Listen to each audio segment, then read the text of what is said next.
கடைசியா ஒரு வழியா ஒரு முடிவுக்கு வந்துட்டாங்க. சிபிஐ, IUML, அதுக்கப்புறம் விசிகா இவங்க எல்லாரும் சேர்ந்து ஒரு வழியா நம்ம டிவிகேக்கு வந்து வெளியே இருந்து ஆதரவு கொடுக்குறாங்க. வெளியே இருந்து ஆதரவு கொடுக்குறாங்கன்னா எங்க கூட்டணியை விட்டுட்டு உங்ககிட்ட வரல, வெளியே இருந்து நாங்க சப்போர்ட் பண்றோம். இது ஏன் சப்போர்ட் பண்றோம் அப்படின்னு பாக்கணும்னா, அதாவது பிரசிடென்ஷியல் ரூல் அப்படின்னு போயிடுச்சுன்னா டைரக்டா பிஜேபியோட ரூல் வந்துரும் அப்படின்ற ஒரே காரணத்தினால சரி ஓகே, கஷ்டப்பட்டு இவ்வளவு தொகுதி ஜெயிச்சிருக்காங்க, அதனால நம்ம பையனுக்கு ஒரு சான்ஸ் கொடுத்து பார்ப்போம் அப்படின்னு சொல்லிட்டு நம்ம விஜயண்ணனுக்கு வந்து ஒரு சான்ஸ் கொடுத்து உட்கார வச்சிருக்கோம். அப்பயும் நல்லா யோசிச்சு பாத்துக்கோங்க, எங்களோட தயவுனாலதான் நீங்களும் இப்ப ஆட்சி அமைச்சிருக்கீங்க. நல்லாவே விட்டு புரியல. திமுகவுடைய அப்புறம் எங்களுக்கு இருக்கு. we are independent party. CPM, CPI எங்களுடைய கட்சியினுடைய அரசியல் நிலைப்பாட்டை நாங்கள் எடுத்திருக்கிறோம். இதுல திமுகவுடைய ஒப்புதல், திமுகவுடைய அனுமதி இருக்கான்ற கேட்கிற பிரச்சனை எங்க வருது? எங்க இருக்குன்னு கேக்குறேன். கேள்வியே தப்பு.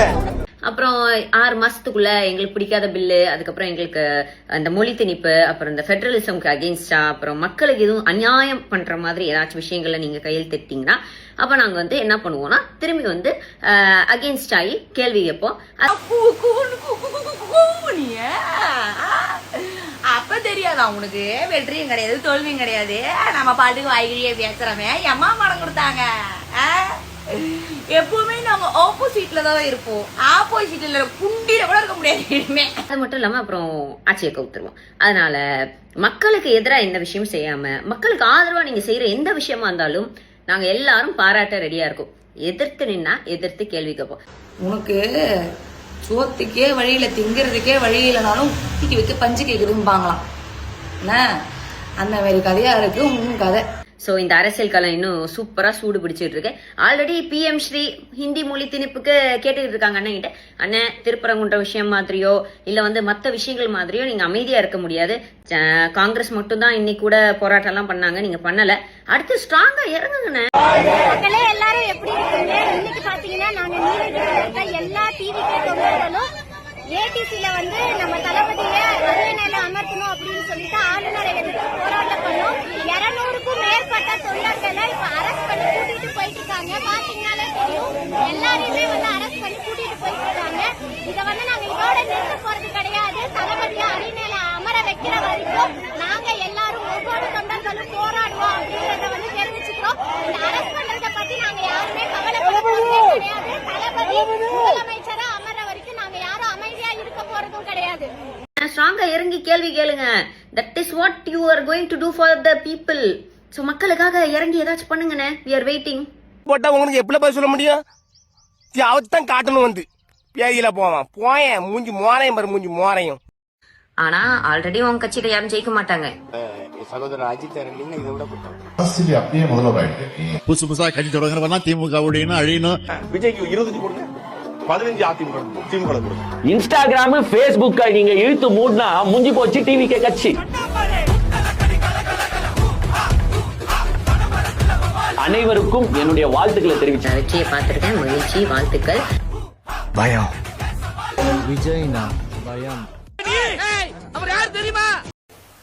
10 பேர் வந்து சேர்ந்து ஒருத்தர் மேல யுத்தத்து போறாங்க சொன்னா யாருங்க பல்சாரு?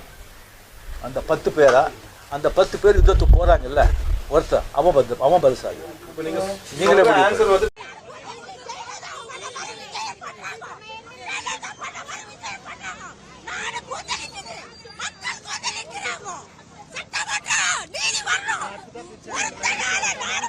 நாட்டுக்கு தேவை, அதனால் வந்திருக்கிறேன்.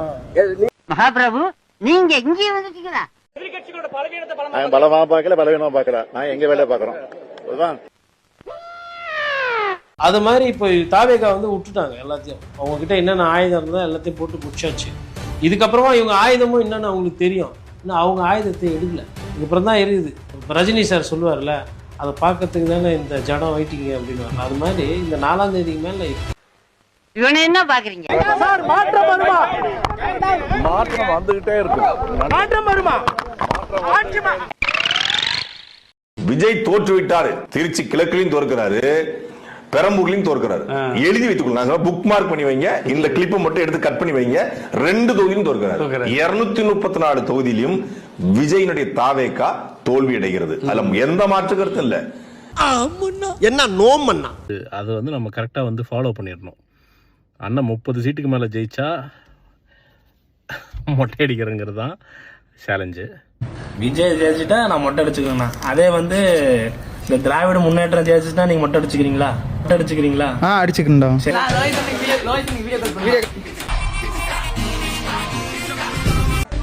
எங்க அண்ணன் விஜய் பாஸ் ஆனா ஒரு சீட் எடுத்தாலே மொட்டை அடிப்பேன். அவனுங்க இப்ப மொட்டை அடி திருவிழா நடத்த மொட்டை அடி திருவிழா.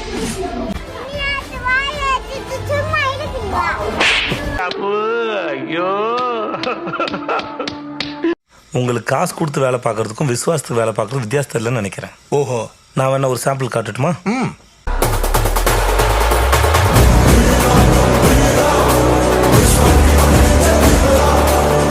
முக்கியமான வேலை இருக்கு, இங்க வாங்க. ஏன்னு ஒரு வருத்தம் இருக்குது. இவ்வளவு பேசிய மகன்களுக்கு, இவ்வளவு போராடிய பிள்ளைகளுக்கு, இவ்வளவு உண்மை நேர்மையுமா, இவ்வளவு மாற்று அரசியலை, தூய அரசியலை எடுத்து வைக்கிற பிள்ளைகளுக்கு நீங்க 110 லட்சத்தை சத்தியமா சொல்றேங்க, பயறிஞ்சு சொல்றேன், நீங்களாம் நல்லா இருக்க மாட்டீங்க. இந்தியா வந்து இறங்கின உடனே, இன்னைக்கு காலையில 4:30 மணிக்கு இந்தியா வந்து இறங்கி இருக்கிறேன், தமிழ்நாடு வந்திருக்கிறேன். வந்து டிவியை போட்ட உடனே கிடைத்த முதல் செய்தியே இருக்குல்ல, அப்படியே கண்ணுல ரத்தத்தை வர வச்சு. எப்படா இந்த சூரியன் மறையும், எப்படா இந்த சூரியன் ஒளியும்.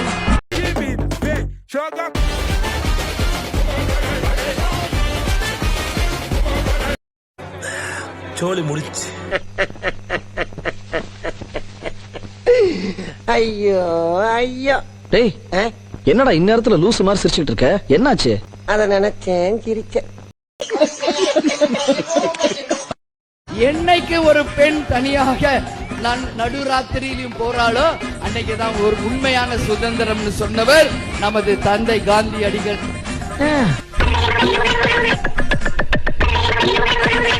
இன்னைக்கு அது போல தமிழ்நாடு முழுக்க ஒரே ஒரு குற்றச்சாட்டு தான் அண்ணன் மேல இருக்கு. அதுவும் இந்த பெண்கள் கூட்டத்துல நான் சொல்றேன், எங்க பார்த்தாலும் பாலியல் வன்கொடுமை, போதை கலாச்சாரம் இருக்கு. இதை தவிர வேற என்ன சொல்ல முடியும்? வேற ஒண்ணும் சொல்ல முடியாது இந்த ஆட்சியின் மேல.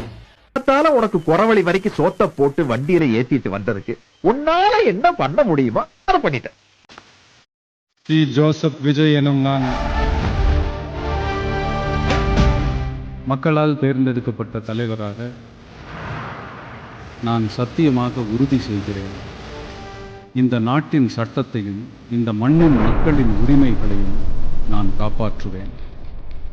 என் கடமைகளை பயமின்றி, பாகுபாடின்றி, பகைமையின்றி, முழு நேர்மையுடன் நிறைவேற்றுவேன். மக்களின் முன்னிலையில் மனசாட்சியுடன், உண்மையுடன் இந்த பொறுப்பை ஏற்றுக்கொள்கிறேன்.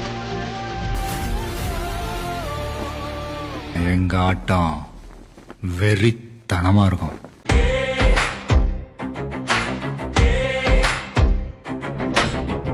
இது கூச்சல் இல்ல, காலம் கேட்ட கேள்வி, நேரம் வந்தாச்சு நாடு தீர்ப்பு சொல்லும் வேளி.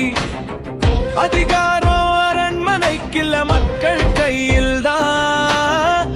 பயம் விதைத்த அரசியல் போதும், தைரியம் பேசட்டும் இப்போதான். They don't know who the fuck made it.